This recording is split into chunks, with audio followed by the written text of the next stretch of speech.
Your Sunbeam 96.4.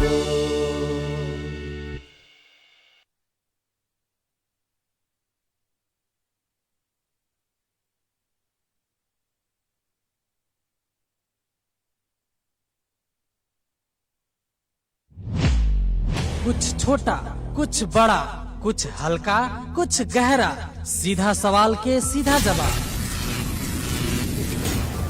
छुपल राज के खुली पिटारा, जनता के अब इहे बनारा। रोजी रोटी के सवाल, विकास निर्माण, भ्रष्टाचार, अत्याचार, रूढ़िवादी और अंधविश्वास पर कड़ा प्रहार। हर क्षेत्र के व्यक्तित्व संगे के सीधा दंगल। कार्यक्रम आमने सामने।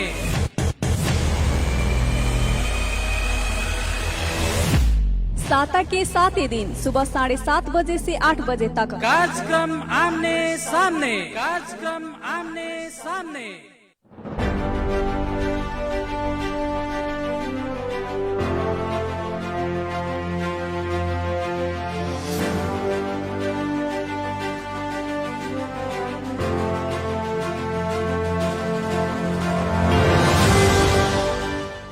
नमस्कार और प्रणाम तमाम भोजपुरिया श्रोता लोग के सानवी रेडियो के 96.4 मेगाहर्ट्ज पर प्रसारण हो रहल कार्यक्रम आमने सामने के दंगल में हम फिर से मनोज पटेल उपस्थित हो गए बनी। तमाम लोग के हमनी के रेडियो सुन रहल श्रोता लोग के हम स्वागत करे के चाहतनी और आज भी हमनी जनता संग जुड़ाइल जनो सरकार के विषय में बहस लेके और उपस्थित हो गए बनी और हमनी के कार्यक्रम के अपने के हम बता देवे के चाहतनी कि हमनी के कौनो घुमा के बात ना करीने सन, सीधा सवाल पर सीधा प्रश्न पर सीधा जवाब हमनी लेवे के प्रयास करीने हमनी के वक्ता लोग से, हमनी के अतिथि लोग से। और आज एगो जनता संगे जुड़ाइल और एगो खास करके किसान आंदोलन संगे जुड़ाइल और कम्युनिस्ट आंदोलन संगे जुड़ाइल, वर्ग के आंदोलन संगे जुड़ाइल एगो बहुत ही गहन विषय वस्तु पर हमनी चर्चा परिचर्चा लेके हाजिर भइल बनी और आज के हमनी के कार्यक्रम में छलफल कर देवे खातिर हमनी के बहस में जुड़ रहल बानी। 12 जिला से नेकपा नेपाल कम्युनिस्ट पार्टी के आंदोलन कही और हाल नेकपा के आंदोलन में वहाँ शरीक हो रहल बानी, जुड़ रहल बानी हमनी संगे नेकपा के केंद्रीय सदस्य समेत रहल और 12 जिला के सह इंचार्ज रहल गोपाल ठाकुर जी। और गोपाल ठाकुर जी के हम बारे में अपने के संक्षिप्त रूप में बता देवे के चाहतनी कि वहाँ कम्युनिस्ट आंदोलन के बहुत ही बड़का योद्धा के रूप में और एगो साची के रूप में, खास करके किसान आंदोलन के अगुवाई के रूप में वहाँ भी काम कैले बनी। उनकरा विषय में हमने कम्युनिस्ट आंदोलन के विषय में केंद्रित रह के बातचीत करें। सबसे पहले हम गोपाल जी के हमने के कार्यक्रम में स्वागत करे के चाहें। गोपाल जी, हमने के कार्यक्रम में अपने के स्वागत बा।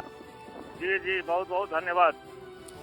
गोपाल जी, अपने एगो कम्युनिस्ट आंदोलन के एगो साची भी बानी, खास करके किसान आंदोलन के और वर्ग के आंदोलन के। जे बखत कम्युनिस्ट आंदोलन नेपाल में शुरू होत रहे वो बखत भी अपने कम्युनिस्ट आंदोलन में रहनी, अपन कला के मार्फत से, अपन गला के मार्फत से अपने कम्युनिस्ट आंदोलन के बहुत ऊंचाई में पहुँचैले रहनी। खास करके हमनी के भोजपुरिया क्षेत्र में अपन गाना के मार्फत से अपने कम्युनिस्ट आंदोलन के जन जन में पहुँचैले रहनी। का लागता कम्युनिस्ट आंदोलन आज के डेट में कहीं ना कहीं धर्मराइल जनता महसूस करता, कहीं विचलन आ रहल बा जैसन जनता महसूस कर रहल बा, एकरा विषय में अपने के का प्रतिक्रिया बा? संसार के कम्युनिस्ट आंदोलन अलग अलग जगह पर अलग अलग ढंग से चलत आ रहल बा। जी जी, सफलता असफलता के अनेक उदाहरण, अनेक शिक्षा नेपाल के कम्युनिस्ट आंदोलन में भी लेवे के मिलल बा। जी जी जी, तो नेपाल के कम्युनिस्ट आंदोलन रूस जैसन अक्टूबर क्रांति करके पूरा मतलब सत्ता कब्जा करके आगाड़ी बढ़े वाला अवस्था भी नहीं है, तो सरकार विश्व युद्ध खेपे के अवस्था भी नहीं है। जी जी, वही तरह से चीन में जो सांस्कृतिक क्रांति के माध्यम से खास करके कृषि क्रांति, किसान आंदोलन, किसान क्रांति के माध्यम से नया जनवाद लागू कैल गए। नेपाल के अवस्था वैसा भी ना रहल।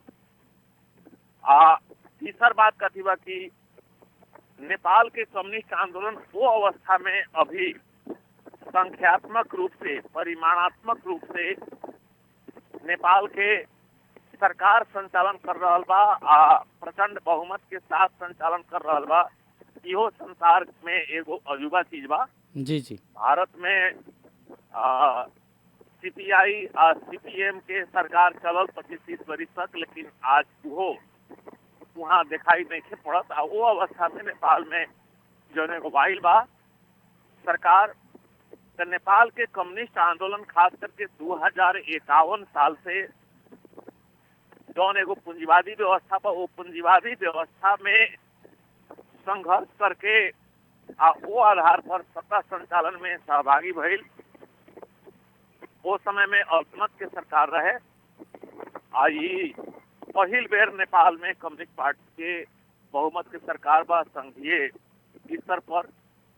6 गो प्रदेश में कम्युनिस्ट पार्टी के सरकार बा, एगो हमनी के 2 नंबर प्रदेश में कम्युनिस्ट पार्टी के सरकार नहीं थे। तो इस संदर्भ में बहुत कुछ देखे सुने में जैसन चाहना बा वही तरह के नइखे होत, इहो एगो बात बा।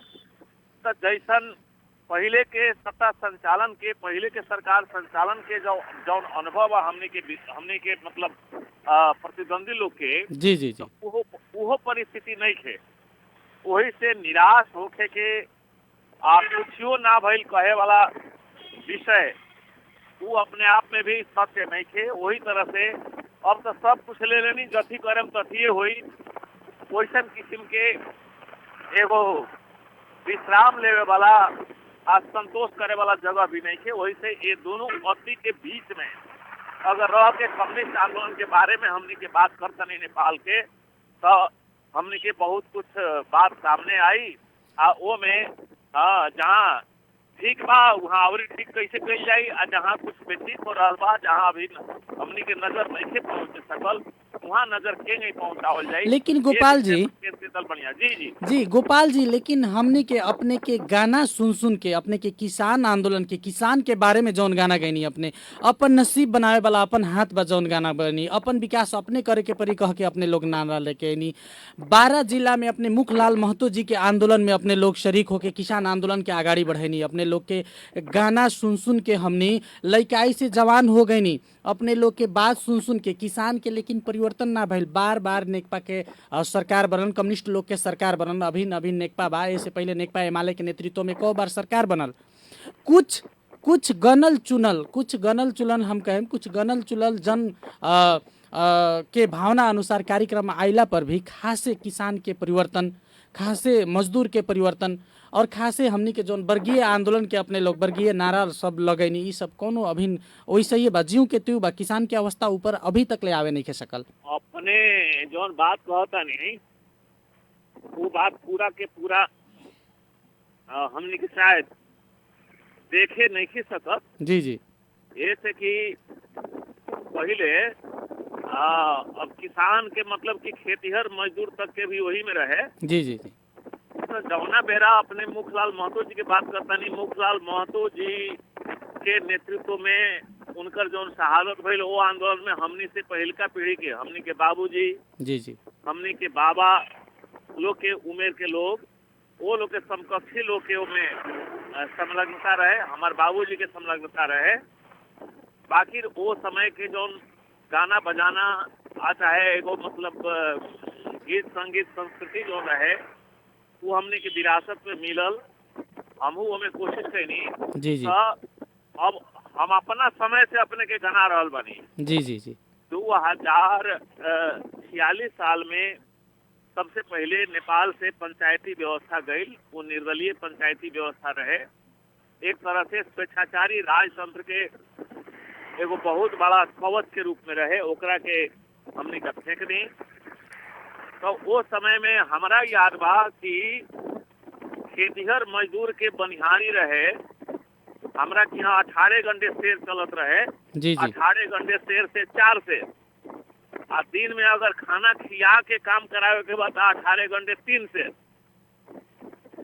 अब वो 18 घंटे 4 शेर के बाद अपने कहल जाए कि 2.5 किलो हो, या 3 शेर के बाद कहल जाए तो 2.5 किलो से कम हो। जी जी जी, बाकी आज के खेतीहर मजदूर के मजदूरी वहाँ जब से अब वही लोग के अनुसार दिया था, कौन मजदूर कितना काम करी वही अनुसार वो लोग के मजदूरी अपने वो लोग टोक रहल बा।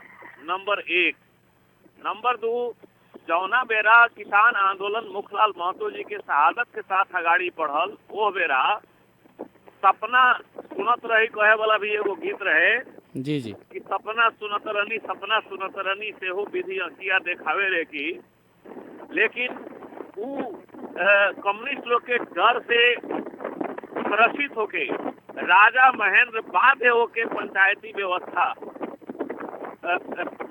व्यवस्था के साथे साथे भूमि सुधार 2020-21 साल में भूमि सुधार लागू कैलन। हालांकि ओकरा प्रति हमने के असहमति रहल, बाकी वही भूमि सुधार के कारण से बहुतों किसान के जौन हुंडा बटैया जोतत रहे वो खेत में से अत्यधिक किसान के वो खेत मिलल आ ना तो ओकर आधा खेत के दाम मिलल। ये उपलब्धि हो कि ना हो तनी एक बेरा देखल जाओ। दोसर विषय वो बेरा समूचा श्रम जौन रहे वो समूचा श्रम शरीर से करे के बात रहे, बाकी आज ओसे जमाना आगाड़ी बढ़ गई। आज जे बसे जौन खेत हजारों हजार बीघा परती रह जात रहे, आज वो अवस्था नहीं खेत समूचा खेत लगभग मधेश में समूचा खेत जुता रहल बा। आज के अवस्था में अपने के एगो और चीज कि पूंजीवादी तरीका से अपन उत्पादन खेत में उपजैनी, लेकिन हमरा धान उपजल अगर कोनो धान उपजल 27-42 कहे वाला एगो धान तो 27-42 धान अगर हमरा खाए के मन नहीं खे तो ओकरा के बेच देता नहीं, आ जौन खाए के मन बा तौन खरीद लेता नहीं। अच्छा उपजैनी वो से कुछ बेसी पैसा आवे वाला भइल तो ओकरा के हमनी का बेच लेता नहीं। थोड़ा सा ओकरा से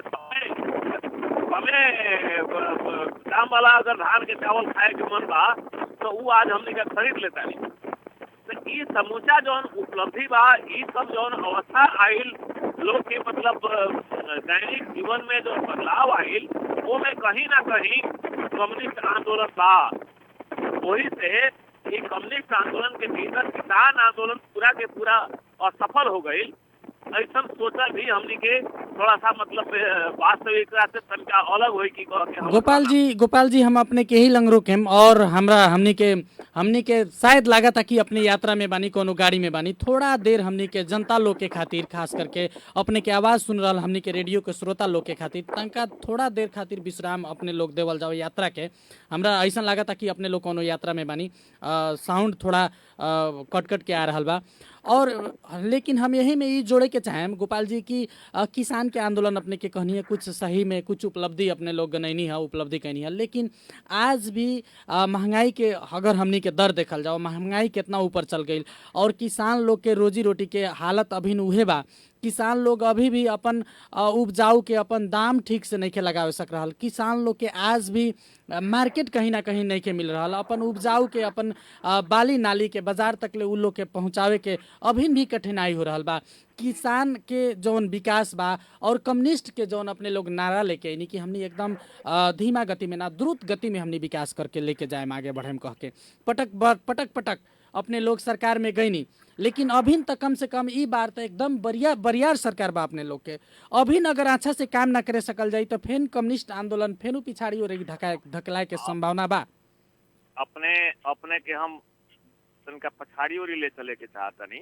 जी जी 2040, 41, 42, 45 साल तक धान के समर्थन मूल्य तोकवावे के काम भी कम्युनिस्ट आंदोलन के भीतर किसाने आंदोलन कैलक ना तो वो से पहले समर्थन मूल्य तोकात ना रहे। जी जी समर्थन मूल्य अगर तोकातो रहे तब वास्तविकता से बहुत जगह से अलग हट के तोकात रहे, बहुत कम तोकात रहे। बाकी आज जगह से समय पर वो बाली के बहुत ऐसा बाली के समर्थन मूल्य तोकल जा रहा बा। नंबर 1।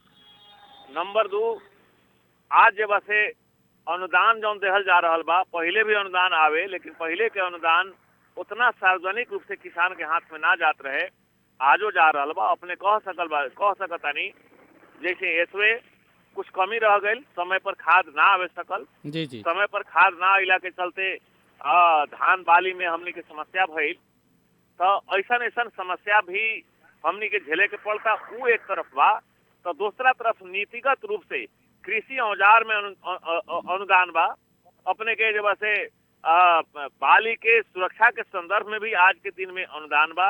आ खेती जोन बा अब खाली धाने लगावे वाला विषय भर नहीं रह गई, और भी प्रधानमंत्री कृषि आधुनिकीकरण आयोजना के भीतर देश के 77 जिला के विशेषता के मुताबिक कहीं धान के सुपर जोन आइल बा, कहीं मछली के आइल बा, कहीं अपने के गेहूं के आइल बा, कहीं अपने केरा के आइल बा। तो सुपर जोन से नीचा भी जोन बा, ओकरा से नीचा भी अपने के बा। अगर 10-15 बीघा में भी रुआ खेती करे के चाहता नहीं तो में भी अपने के अनुदान मिली। तो आज के अवस्था में कम्युनिस्ट आंदोलन के एगो विषय साकार हो रहा बा। वो कौन विषय है कि सामूहिक रूप से खेती कईल बढ़िया रही कह के कम्युनिस्ट आंदोलन में, किसान आंदोलन में कहल जात रहे। तो आज कहीं ना कहीं हमनी के हमरे जब से 1 बीघा हमर खेत जौन की अपने के हम उदाहरण देता नहीं कि वो खेत जब से हमरा बाबा के नाम से पहले मोही रहे, बाबूजी के नाम पर मोही सरल ओ में जब से 50% मूल्य तीर के सबसे पहले वो जमीन हमारा बाबूजी के नाम में आई। जी आज जब से ओ में पोखरी खनाइल बा, तो बगल वाला हमर अरिया डंडरिया, ये पहाड़िया भाषा में कहल जाला अपने के संधियार। जी तो बगल के संधियार अरिया डंडरिया में रहल दोसर 1 बीघा लेके आओ में हमने के पोखरी खन ले बानी। वो पोखरी बढ़िया से चल रहा बा। तो आज जौन बा किसान आंदोलन के एगो नारा रहे कि सामूहिक खेती में जाए के चाहिए। तो जौन अपने के जोन सुपर जोन आदि के जोन एगो बात आइल बा, वो अपने के निजी से ना होई, ओमे सामूहिक हिसाब से अपने के लागे के पड़ी। जोना में हमरा की यहाँ मछली के सुपर जोन बा 12 जिला में, जोना में कि कम से कम 10,000 बीघा में पोखरी खनाइल वो में से मछली के उत्पादन कैल ओकर लक्ष्य बा। तो यही तरह से कहीं पर ऊख के उत्पादन, कहीं पर और चीज के उत्पादन, एकर विशिष्टीकरण भइल ई किसान आंदोलन के ही देन है। जी गोपाल जी, सरकार के ही देन है। जी गोपाल जी, एक तरफ हमने कृषि आधुनिकीकरण के बात कर रहा बानी, एक तरफ हमने के उपजाऊ खास करके तरकारी लोग फेंके वाला अवस्था बा, दाम सही मूल्य नहीं के मिल सकल, बाजार नहीं के मिले सकत। कम्युनिस्ट आंदोलन में ये चीज भी आवे के पड़ी। और किसान लोग के तो इतना तक ले कहना बा कि पूंजीवादी लोग के विरोध करे वाला, पूंजीवादी के विरोध करे वाला लोग आज पूंजीपति लोग के कोरा में जाके कम्युनिस्ट नेता लोग बैठल बा, और किसान लोग के करोड़ों के ऊख के अपने बात के नहीं, ऊख के मूल्य सही समय में नहीं के मिल सक रहल। अपने उपजाऊ के दाम लेवे खातिर, अपने बेचल ऊख के दाम लेवे खातिर किसान लोग के आंदोलन करे के पड़ रहा बा। और ई सब विषय में सरकार चुक रहा बा। हम उ तरफ इंगित करे के चाहनी है कि सही में कुछ उपलब्धि हुई। और खास करके ऊख के विषय में, ऊख के किसान लोग के विषय में हम अपने के याद दिलावे के चाहे कि निवर्तमान उद्योग मंत्री मातृका प्रसाद यादव बिल्कुल अपन एसेफ लेके करोड़ों रुपया किसान के बकाया वसूल करौलन, बाकी समूचा वसूल ना करावे सकलन। अभी वहाँ का मंत्री ना बनी तो अभी जे आइल बानी वहाँ का भी कोशिश कर रहा बानी, लेकिन पूरा सकत नहीं की ई चीज लौक रहा बा। वही तरह से ऊख किसान वाला के आंदोलन भी हमनी के मतलब सामने हमनी के देख रहा बानी, वो सही बात बा। तो हम पहले ही कहनी कि जहाँ पहुँचे के चाहिए वहाँ तो हमनी के अभी नहीं पहुँचल। तो ओकरा खातिर खाली एगो सरकार के मात्र दोष नहीं है, कि समूचा मानसिकता अपने देख ले। ई मानसिकता, ई जौन प्रणाली बा अपने के राजनीतिक प्रणाली, ये राजनीतिक प्रणाली में अपने के ये पूंजीवादी प्रणाली है। यहाँ जब से पूंजी के सबसे बड़का खेला होला चुनाव का बेरा। वो चुनाव का बेरा जब से लाखों करोड़ों चुनाव इतना महंगा हो गई जो ओकरा चलते कम्युनिस्ट पार्टी के भी बाध्य होके केकरा लगे बेसी पैसा बा वैसन किस्म के कैंडिडेट खोजे के पड़ता, जौन अपने के बात से हम सहमत बानी कि ओकरा चलते भी तो जैसन किसान वैसन रोटी, जैसन मतारी वैसन बेटी। तो जैसन किस्म के प्रतिनिधि चुनाई, जैसन किस्म के राजनीतिक व्यवस्था रही, वही तरह के अपने ओकर प्रतिफल भी मिली। वो में हमनी के कोशिश कर रहा बानी और हमनी के निरंतर आवाज उठा रहा बानी कि चुनाव प्रणाली के जौन बा ओकरा के सस्ता कैसे मतलब बनावल जा सकले, ओकरा के कम खर्चीला सामान्य कैसे बनावल जा सकले, जेकरा चलते अपने के किसान के सही प्रतिनिधि, मजदूर के सही प्रतिनिधि आराम से चुना के जा सके। लेकिन गोपाल जी हमने अपने दादा परदादा के भी बात कहनी है, अपन पापा जी के भी बात कहनी है, बाबूजी के बात कहनी है। वो बेरा के कम्युनिस्ट आंदोलन और यही बेरा के कम्युनिस्ट आंदोलन में अपने के नइखे लागत बहुत किस्म के फर्क आ गइल बा। आज जवन लोग राजा बा, जवन लोग पूंजीपति बा, जवन लोग मजदूर के शोषण कर रहल बा, जवन लोग तस्कर बा, जवन लोग गुंडा बा, उ लोग कम्युनिस्ट के नेता बा आज के डेट में। जेकरा लगे पूंजी नहीं के, किसान के एगो बेटा नेता अभी कम्युनिस्ट में होके वाला संभावना नहीं है। एगो साइकिल चलावे वाला, एगो पैदल चले वाला लोग आज कम्युनिस्ट के नेता नहीं है। एगो किसान के आंदोलन में जुड़े वाला लोग आज कम्युनिस्ट के नेता बने सके वाला अवस्था नहीं है। तो एमे कहीं ना कहीं अपने लोग जैसन आदमी के भी भूमिका महत्वपूर्ण हो सकता। जैसे कि हमने गरीब के कहीं गरीब के पार्टी बा, नेकपा गरीब के पार्टी बा, अपने लोग नारा लगाइने। लेकिन अपने के लागत आज के डेट में नेकपा गरीब के पार्टी बा, नेकपा में तो सबसे ज्यादा पूंजीपति लोग के अभिन बोलबाला बा। अपने जौन बात कहनी है, ये सवाल के जवाब हम खुदे दे चुकल बनी। जी जी, हम स्वीकार करतनी कि अभी के जौन व्यवस्था बा, ये व्यवस्था के अंतर्गत सरकार चलावे खातिर बहुमत के जरूरत बा, और बहुमत ले आवे खातिर जीतल जरूरी बा। तो आजे के अवस्था में हम अपने के कहे वाला रहनी है जी जी जी, जे कौन ये नहीं हाउ चुनाव जिताऊ है, तो ये नहीं हाउ चुनाव जितैला से तो समस्या समाधान होखे वाला नहीं के, एकरा प्रति हम सहमत बानी। लेकिन हमर असहमति अपने से कहाँ बा कि रउआ हमरा के फोन कैनी तो हम तो आज तक भी सामान्य जीवन में ही बानी। जी जी, पढ़ाई लिखाई के हिसाब से हम पढ़ लेनी, त्रिभुवन विश्वविद्यालय से हम विद्या वारिधि कर चुकल बानी। अब विद्या वारिधि अपना मतलब देश में यूनिवर्सिटी से पीएचडी करना ही अंतिम बात है। लेकिन ओकरा बावजूद हम आज तक भी जौन हमर वर्ग स्रोत है और ओकर जौन मतलब जीवन शैली होके के चाहिए, वो जीवन शैली के त्याग के नया जीवन शैली या बहुत भड़कीला जीवन शैली अपनावे के स्रोत तो हमहू नहीं के जुटा पा रहा। हमरो लोग हमारा जैसन भी सैकड़ों हजारों लोग बा यही कम्युनिस्ट पार्टी में। कौनो भी पार्टी में अपने के कथी बाजे अंतर संघर्ष भी चलेला, बाहर के संघर्ष भी चलेला, दो लाइन के संघर्ष चलत रहेला। तो ये जितना अपने बतैनी है आंशिक रूप से हम में सहमत बानी कि जहाँ पहुंचे के टाइम वहाँ हमने के नहीं पहुंचे के हमने के कोशिश कर रहल बानी। अब देखी भविष्य में जीत हमने के होई जैसा हमारा लागता आंतरिक रूप से भी। गोपाल जी अब ना तक कब अभिन इतना अपने लोग के बरियार सरकार बा, 6 प्रदेश में नेकपा के सरकार बा, संघ में भी एकदम बरियार सरकार बा। सरकार अभिन गिरे के कोनो संभावना नहीं के, केहू अभिन हिला ना सकी, ऐसा बरियार पकड़ बा अपने लोग के देश में अभी। और अभिन जब ना करे सके सरकार देखी लाइन बाई लाइन बार बार बड़का स्कैंडल में फंस जा रहा बा, भ्रष्टाचार में फंस रहा बा कम्युनिस्ट नेता लोग। और देश में देखल जाओ तो हत्या, हिंसा, बलात्कार, पिछलका घटना देखी जनप्रतिनिधि लोग बलात्कारी लोग के बचा रहा बा लोग। कहीं महिला के हाथ गोड़ बांध के हत्या करके फेंकल सब मिल रहा बा। हमनी के 12 परसा जिला के बात कल जाओ अगर तो ऐसन स्थिति में हमनी के बिहान फेन अपने लोग के जनता के बीच में जाए, बिहान तो फेन जनता के बीच में जाए के परी चुनाव के बाद में, चुनाव के वक्त कैसे जाए अपने लोग। अपने के बात से हम सहमत बानी या सार्वजनिक रूप से भी हम बोल चुकल बानी कि एकरा खातिर एगो बहुत ही अच्छा अभियान के जरूरत बा। अपने जो कह रहल बानी ओकर दोसर पक्ष अपने बिसर रहल बानी। काल के दिन में ऐसा अपराध घरे से ना उठे सके।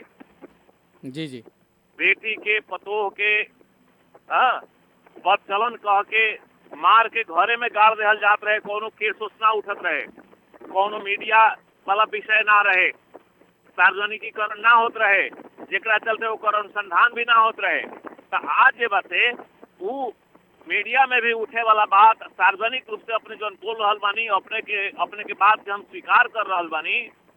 इहो विषय कहीं न कहीं हमनी के आंदोलन से जुड़ल विषय बा। कम्युनिस्ट लोग बिल्कुल तनाशाह होखले और उ लोग जब से विरोधी के बात न सुनले के तो ई चीज नहीं देखल जा रहा। तो वही से बहुतो घटना जो बाहर आ रहा बा, वो बाहर आ रहा बा, वो एगो सकारात्मक बात बा। काल के दिन में ओकर मतलब नियंत्रण भी तुलनात्मक रूप में बहुत ही शक्ति के साथ आगाड़ी बढ़ी। अभी अपने के आयल है बलात्कार करे वाला के विरुद्ध में बड़ा मतलब कानून आयल है। तेजाब छीट के आदमी के कुरूप बनाने वाला के विरुद्ध में भी कानून आयल है। और सब चीज के बारे में भी हमनी का सोच रहल बानी।